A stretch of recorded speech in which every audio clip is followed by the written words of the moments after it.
তারা যেন একটা সময় বলেছিল যে পশ্চিমবঙ্গকে গুজরাট হতে দেব না, তারা আজকে বাড়িতে বসে দেখছে আমুল আজকে পশ্চিমবঙ্গে 700 কোটি টাকা ইনভেস্টমেন্ট করছে পশ্চিমবঙ্গের মানুষের জন্য। এটা আসলে উনি তো ওনার পলিটিক্যাল রাজনৈতিক উদ্দেশ্য থেকে এই কথাগুলো বলতেন। আমাদের বাংলা এবং আমাদের কলকাতা শহর এটা হলো একটা কসমোপলিটন সিটি।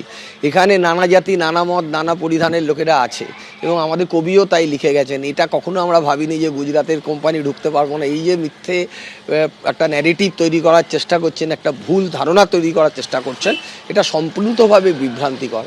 আমরা পশ্চিমবাংলার সবাইকে ভালোবেসে এখানে থাকে, তাদের সাথে আমাদের খুবই একটা কর্ডিয়াল রিলেশন আছে। এই যে ওনারা ধর্মের নামে ভাগ, ভাষার নামে ভাগ, বাংলা ভাষা বা মানুষকে ছোট করা, বাঙালিদের ছোট করা, এইটা যে চেষ্টা করছে বিজেপি, এটা কোনোদিনই সফল হবে না।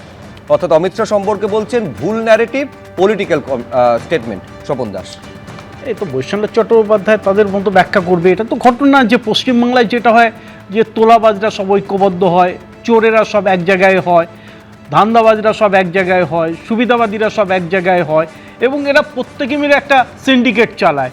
গুজরাটের সমবায় ভিত্তিতে আমুল চলে, বিভিন্ন কলকারখানা, গাড়ি কারখানা, বিরাট বন্দর, সব কিছু গুজরাট তারা তৈরি করে। তারা সেখানকার ইন্ডাস্ট্রিয়াল পলিসি, তাদের বিনিয়োগের জন্য লোকে লাইন লাগায়, আর পশ্চিমবাংলায় বিনিয়োগ নিয়ে এখান থেকে সব পাত্তাড়ি গোটায়। এই পার্থক্য তো থাকবে, সেই জন্য গুজরাটকে ঢুকতে দেবো না, এটা তো কথা। কিন্তু আমার একটা কথা আমি বলতে চাইছি এখানে, যে আমরা 2 মাসের মধ্যে যে কাজটা করতে পেরেছি, মানুষ সারা বিশ্বকে একটা বার্তা দিতে পেরেছি, আপনি 15 বছরে কেন পারেননি? আর ইন্ডাস্ট্রি যদি না হয়, চাকরিটা হবে কোত্থেকে?